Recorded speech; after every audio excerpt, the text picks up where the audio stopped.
అధినేత జగన్ వద్ద తన పంతం నెగ్గించుకున్నారు ఒంగోలు సిట్టింగ్ ఎమ్మెల్యే బాలినేని శ్రీనివాసరెడ్డి.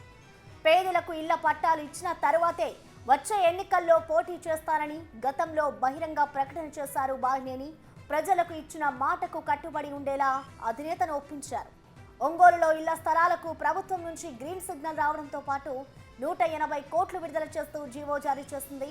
మౌలిక సదుపాయాల కల్పనకు 21 కోట్ల విడుదల చేశారు collector.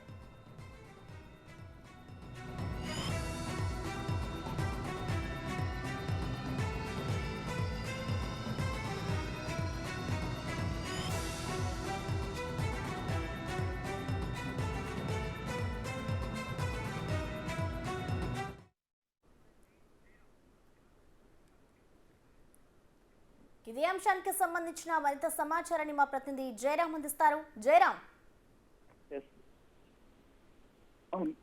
Ongole sitting MLA Balineni Srinivasa Reddy గత కొద్ది రోజులకైతే అసంతృప్తిగా ఉన్నారు.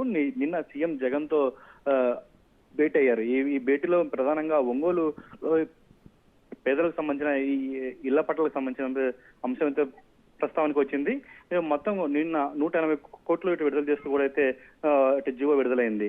ఈ 180 కోట్లు విడుదల కావడంతో ఇటు బాలినేని శ్రీనివాసరెడ్డి ఇటు హర్షం వ్యక్తం చేసిన పరిస్థితి కనపడుతుంది. ఒంగోలులో 25,000 మందికి అయితే ఇళ్ల పట్టాల పంపిణీకి ఇటు రంగం సిద్ధం చేసినట్టు కూడా అయితే ఆయన చెప్తున్నారు. అదేవిధంగా ఇటీవల కాలంలో బాలినేని శ్రీనివాసరెడ్డి ఈ ఇళ్ల పట్టాలకు సంబంధించిన ఈ నిధులు విడుదలైతేనే నేను ఒంగోలు పోస్తానని కూడా అయితే ఆయన హైదరాబాద్ లోని 2 నెలల నుంచి ఒక కాలం నుంచి కూడా ఆయన అక్కడే ఉన్నారు. ఈ నేపథ్యంలో కూడా ఈ నిధులు విడుదల కావడంతో ఇటు ఒంగోలు బాలినేని శ్రీనివాసరెడ్డి అనుచరులు అయితే ఇది ఆనందం వ్యక్తం చేసిన పరిస్థితి కనపడుతుంది.